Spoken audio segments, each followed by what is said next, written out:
We are delighted to be in this room with you guys, the media covering us. As already covered by my colleagues, most of the information related to our group of companies. We are now here in India to first make a brand awareness.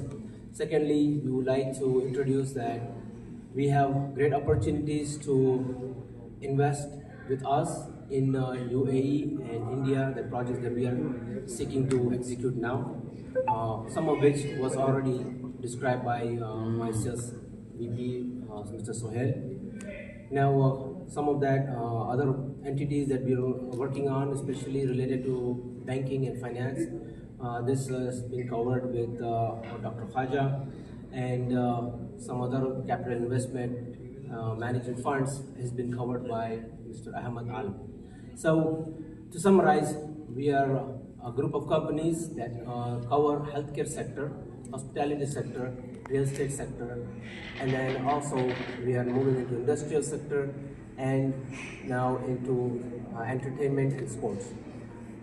Having said that, we are looking to meet a lot of global companies based in Asian market, also Gulf market, to enhance and explore further opportunities with us within the Indian community.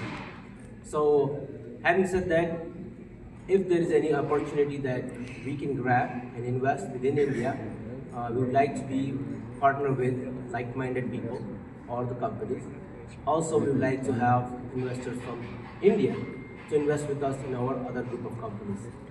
Thank you very much. Thank you. అందరికీ నా ఉదయపూర్వ నమస్కారాలు. నేను Mohammed Iqbal Hussain AG group chairman Visakhapatnam రావడం జరిగింది. అలాగే doctor Khaja Ajmuddin director of investment management, అలాగే mister Sohil Khan head of sales and investment, mister Mohammed Aleem director of investment platforms and ఇతర పెద్దలందరికీ నా ఉదయపూర్వ నమస్కారం తెలియజేస్తున్నాను. ఈరోజు హుస్సేన్ గారు చైర్మన్గా రావటం ముఖ్య ఉద్దేశం ఏంటంటే ఆంధ్రప్రదేశ్లో ఇన్వెస్ట్మెంట్స్ పెట్టాలని, ఎవరైనా ఔత్సాహికులు ప్రాజెక్ట్స్లో అని కొన్ని 100 కోట్లైనా సరే ఏజీ గ్రూప్ పెట్టడానికి సిద్ధంగా మనం చేస్తాం. మరి ఈరోజు పెట్టుబడుల కోసం ఇతర రాష్ట్ర ముఖ్యమంత్రులు ఇతర దేశాలకు వెళ్తూ ఉంటున్నారు. కానీ ఈరోజు first time in history of India, ఎందుకంటే హుస్సేన్ గారు ఎవరో కాదు, ఆయన మన హైదరాబాద్ వాసి మనం చేస్తున్నారు. ఆయన దుబాయ్లో సెటిల్ అయ్యి 40 years అయింది. ఈరోజు కేవలం ఆంధ్రప్రదేశ్లో ఇన్వెస్ట్మెంట్స్ పెట్టి యువతని ప్రోత్సహించాలని, అన్ని రంగాల్లోని అటు ఐటీ కానీ స్టీల్ సెక్టర్ కానీ ఏ సెక్టర్ అయినా సరే ప్రాజెక్ట్ రిపోర్ట్తో భయపెడితే ఎన్ని వేల కోట్లైనా పెట్టడానికి సిద్ధంగా ఉన్నారు. మనం ఒకటే కోరుతున్నాం ఇవాళ రాష్ట్ర ప్రభుత్వం కూడా, ఎందుకంటే ఇన్వెస్టర్స్ వచ్చినప్పుడు డిఫరెంట్గా మన ప్రభుత్వాలు ఆదరించాలి. వాళ్ళు ఈరోజు వాళ్ళు ఏమి ఆశించట్లే, మనం ప్రతి ఇన్వెస్టర్స్కి భూమి ఇస్తామని ఇవి ఇస్తామని చెప్పి తీసుకొస్తాం. కానీ ఇక్కడ first time in history of India investor we will support the young enterprise అని చెప్పి ముందుకు వచ్చారు.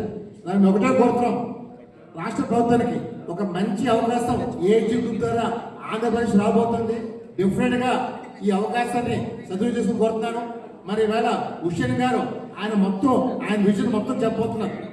ఎందుకంటే ఈరోజు ప్రజలు బాగుండాలి, ముఖ్యంగా యువత బాగుండాలి, అన్ని సెక్టార్లు బాగుండాలని అనే లక్ష్యంతో ఆయన ముందుకు వచ్చారు.